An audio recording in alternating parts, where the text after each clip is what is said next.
ખેતરમાં આયા અને આ બાજુ ભાઈ થઈ ગયું કાંડ, કારણ કે ક્લીજ વાયર તૂટી ગયો તો ભાઈ રંજીના છે. અને આ બાજુ ભાઈ અમારે કોબરા ગેંગ ઊભી હતી, આખી ડોલ્યું પિચકાર્યું અને આ બાજુ ભાઈ અમારે ભણાભાઈ હવારમાં કલરનું પેકેટ લઈને થઈ જાય તૈયાર કે ભાઈ આજે છે હોળી એટલે રમવાનું છે. એટલે જેવા ગોમની બાર આવે એટલે ગોમની બાર છોકરાએ કરી નાખ્યું એનું સ્વાગત અને એને રંગી નાખ્યા. અને આ બાજુ ભાઈ અમારે કોબરા ગેંગ તો ઊભી જ હતી રંગવા માટે. અને પછી ભાઈ અમારી કોબરા ગેંગ હેડી ગુંદરા બાજુ રંગવા માટે. ને પછી ભાઈ આપણે થોડી વાર ટીવી જોઈ તો ભાઈ ટીવીની અંદર ભાઈ કલર આવતા હતા ને હોળી ધૂળેટી રમાતી હતી. એટલે આપણે થોડી વાર ટીવી જોઈને પછી ભાઈ આપણે નહેરી ગયા બહાર. એટલે બારે ભાઈ છોકરા થઈ જતા તૈયાર હોળી ધૂળેટી રમવા માટે અને ફર્સ્ટ ક્લાસ રમતો હતો ને ફોટા પડાવતો હતો ને એવું બધું કરતો હતો.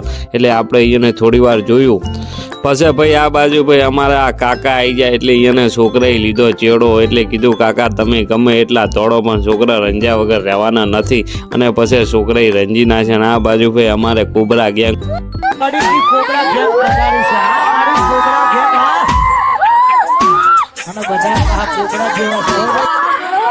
ઊભી હતી, આખી ડોલ્યું પિચકાર્યું બધું લઈને જે આવે અને પાડી નાખતી હતી. એટલે પછી આપણે થઈ ગયા નહીં જોઈને તૈયાર અને આપણે જવાનું હતું ખેતરમાં. એટલે ખેતરમાં આવ્યા અને આ બાજુ ભાઈ થઈ ગયું કાંડ, કારણ કે ક્લીજ વાયર તૂટી ગયો હતો. એટલે પછી ભાઈ આપણે થોડું દોરવું પડ્યું બાઇક આના કરીને થોડું દોર્યું, કારણ કે થાક લાગતો હતો ફૂલ અને પાછો હતો બપોર.